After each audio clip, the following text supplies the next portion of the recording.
หน้า556ตั้งแต่ตัสสะโถน่าจะอามิสสังนิสายะเป็นต้นไป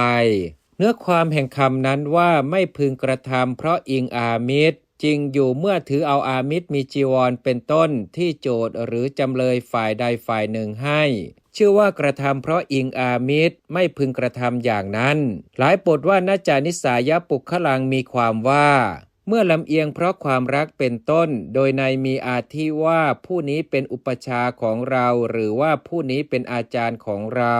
ชื่อว่ากระทำเพราะอิงบุคคลไม่พึงกระทำอย่างนั้นทางที่ถูกพึงเว้นส่วนทั้งสองนั้นเสียกระทำตามที่เป็นธรรมเท่านั้นบาทคาถาว่าอุปกันนักกังชับเปติมีความว่ากระซิบที่ใกล้หูว่าท่านจงพูดอย่างนี้อย่าพูดอย่างนี้